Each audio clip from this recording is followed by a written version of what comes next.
Chris Henderson, chendo.com.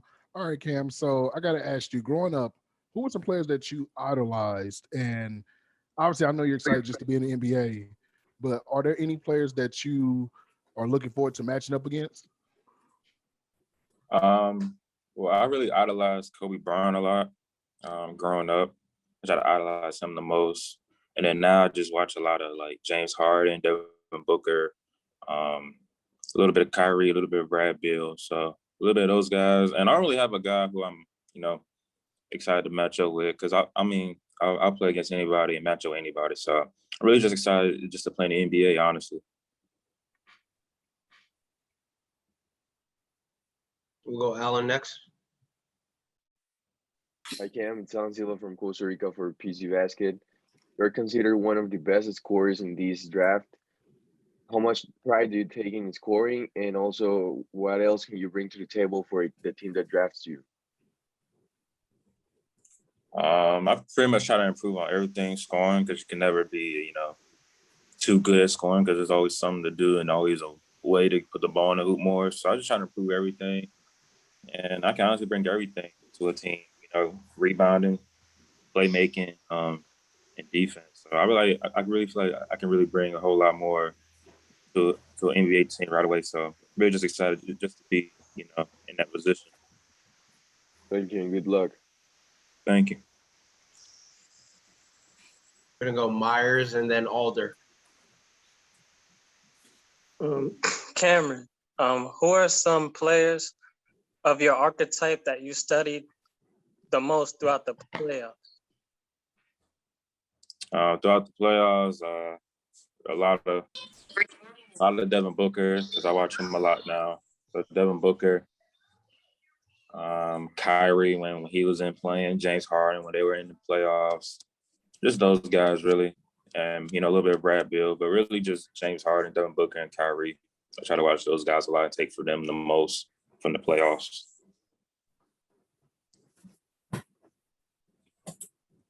Hi, Cam. I'm Alder from Empire Sports Media New York. I'd like to ask if ever you have met with or talked with New York Knicks or Brooklyn Nets, and how did it go, if ever? Yeah, I met with the Knicks for like my second workout, which was like a few weeks ago. So it went really well. So we just got to see what happens. How about the Nets, and how do you see yourself fitting in with that Knicks roster? Yeah, I haven't met with the Nets, but I see myself fitting in with the Knicks because from what I was told, they need a bucket getter, a player who can make plays at the end of the shot clock and in a game. It's like a closer type. So I feel like me coming in and being the scorer that I am can really help the team. Thank you so much. Yep. Jared, I got you next. Thanks, my man. Hey, this is Jared Greenberg from NBA TV. Curious, you just spoke about the Knicks and Nets. Can you tell us some of the other teams that you've actually done on-court workouts for? Yeah, I've done on-court workouts with the Lakers, Hawks, Knicks, Warriors, Pacers, Hornets, Grizzlies, and just to name a few. It was just those teams. So I've done a few on-court workouts. What's the most common question teams are asking you about either yourself or your game?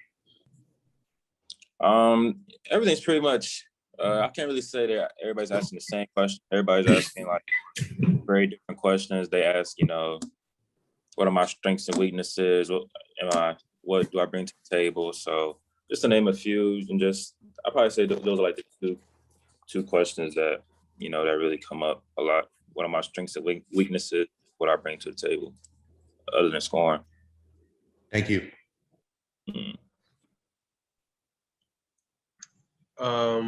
I have a J Tipton. I'm sorry, I that's your Zoom username. Yeah, hi, Jerry Tipton. I'm with the Lexington Herald Leader in Lexington, Kentucky. You mentioned Devin Booker a couple of times as a guy that you watch. What do you like about his game? What are you trying to pick up from it? Really just his footwork. He can shoot threes, but he doesn't rely on the threes. So he likes to get into the mid-range and make plays like that, like a scorer. So And I try to take that from him too, like look at some different moves he used in the mid range, and then really just try to look at everything about his game because I feel like we play very much alike and very similar. So I probably just try to take majority of the stuff because we're very similar players. And I'd also like to ask you, what do you think of your season this past season? How you played and how it went?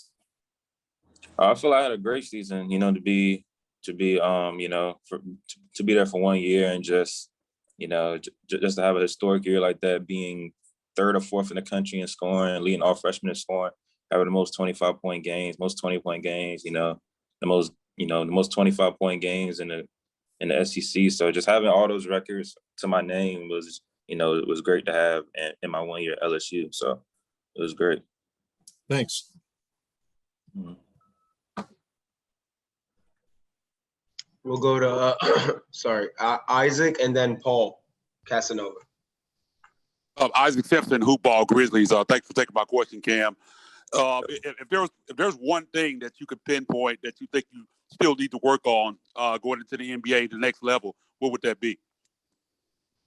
I'm just trying to, keep getting in shape as much as possible because I'm in good shape right now, but you can never be in like tip top shape. You can never be in too much shape. So I just want to keep being in shape so I can, be on the court longer without being tired. And obviously just trying to stay locked in off the ball defensively. I feel like I could keep working on that. And just those two things, really. I wouldn't call those weaknesses. It's just more like mental stuff and, stuff internally. So just those two things.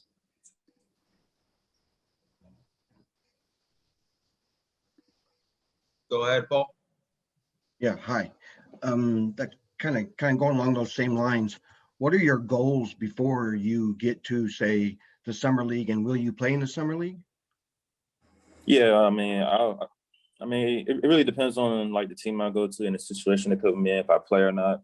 But I would be very interested in playing because I haven't played a 5-on-5 game in forever, a real 5-on-5 game. So I'll definitely be interested in playing in that for in like a week, I think. So I would really be interested in playing in that. Yeah.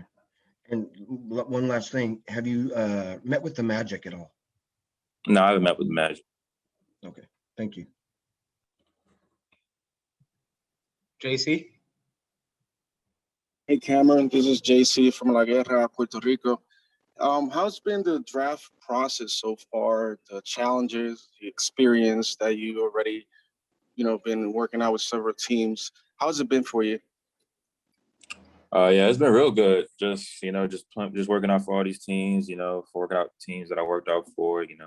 Lakers, Hawks, Knicks, Thunder, Wizards tomorrow.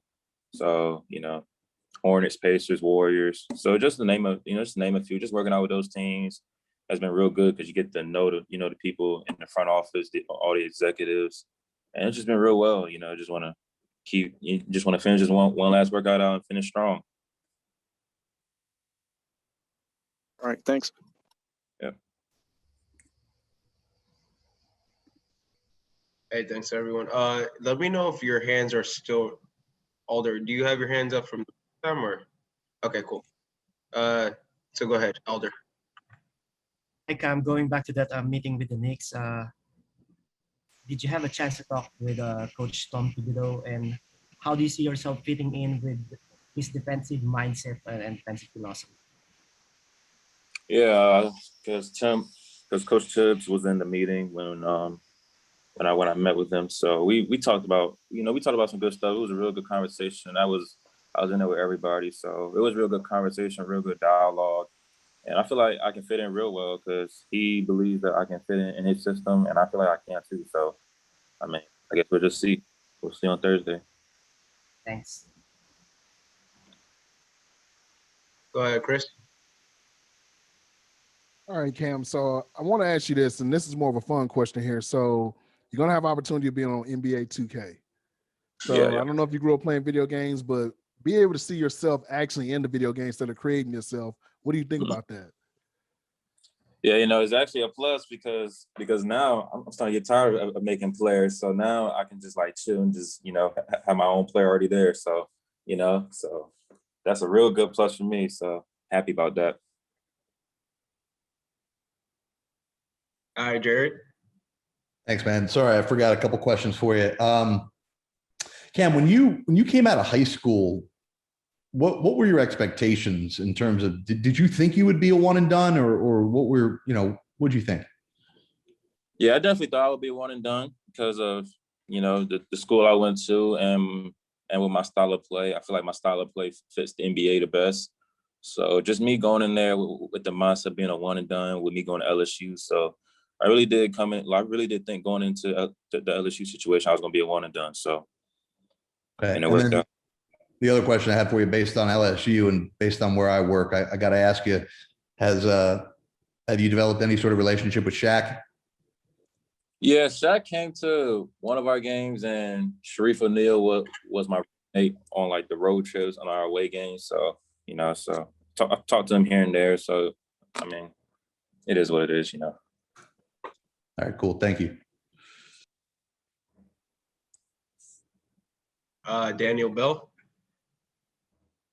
Hey Cam, you're seen as one of the going to one of the playoff teams. Does that give you a little bit of extra motivation to come in and create an immediate impact? I mean, it's just for wherever I go, I want to come in and make an immediate impact because I feel like I'm a day one ready-made impact player for the NBA. So I just want to come in for whatever team that is and provide a spark in whatever role I can.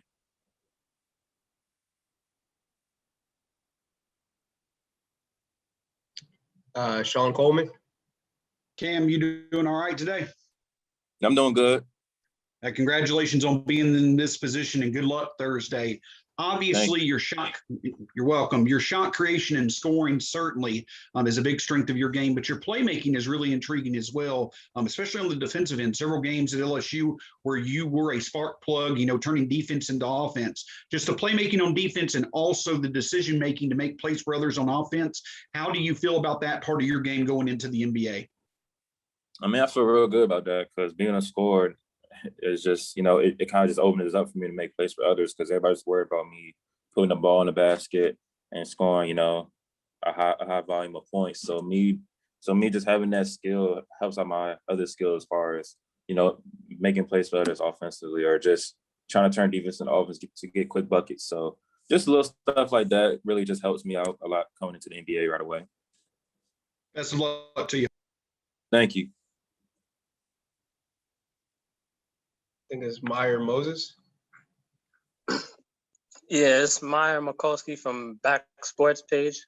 Cameron, where do you feel like your irrational confidence comes from? It comes from myself really and how much work I put in. I put in a lot of work. So I put in a lot of work, and for how much work I put in, I should be confident. So really just myself and how much work I put in over the years, and it gives me that much confidence.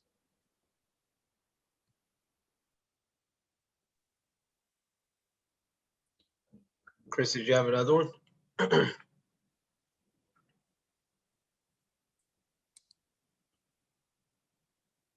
Oh yeah, I'm sorry about that. So hey Cam, I gotta also ask you, have you decided on what brand you're gonna be signing with for as like sneakers or anything yet?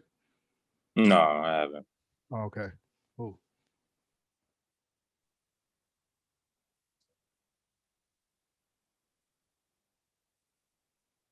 Cool, I appreciate it. We have about 5 minutes left. If anyone has a question they want to get in, let me know. Raise your hand feature.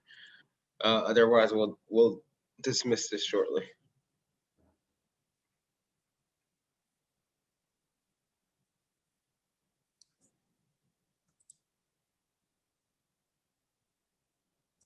Cameron, it's Meyer again. What is a skill that you possess that you didn't get a chance to show during your time at LSU? Yeah, really just the playmaking with the ball in my hand. I feel like I can do that at a high level and get other teammates involved. I wasn't really much. I didn't really show that much at LSU because my role was to be the primary scorer and score like, majority of the points. So I felt like coming into the NBA, I could really show that first and then, build from there. So Chase Hughes, NBC. Hey man, I cover the Wizards, and I know you mentioned you're going to travel there tomorrow. Have you interviewed with them yet? And just What has the pre-draft workout process been like for you so far? Yeah, I haven't interviewed with them yet. I think I'll interview with them tomorrow, and have an on-court workout with them tomorrow. And just the process has been amazing. Just you only go through it once, so I just want to embrace as much as possible, and just have as much fun as I can. So I'm gonna keep going.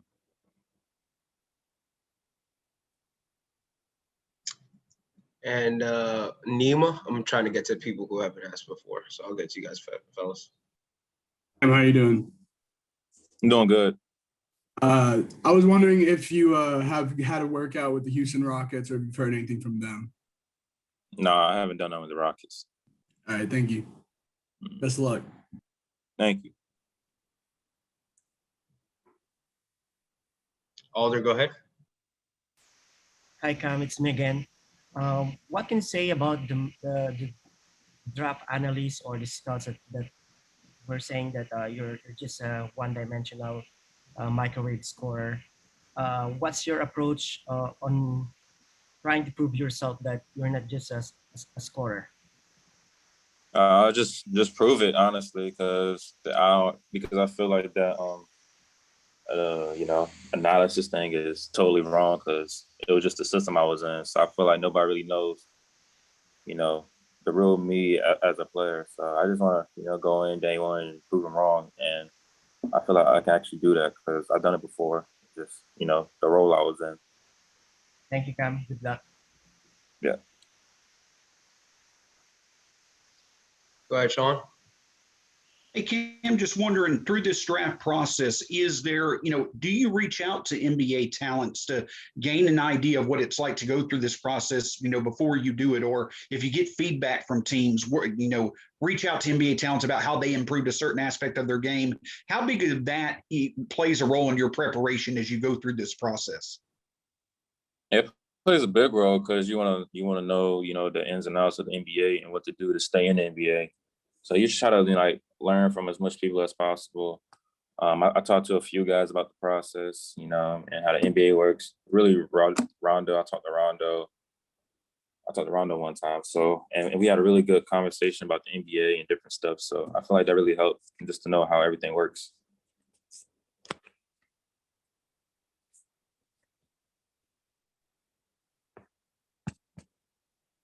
All right, we got about 2 minutes here, so anyone else with a question? Otherwise, we try to wrap up.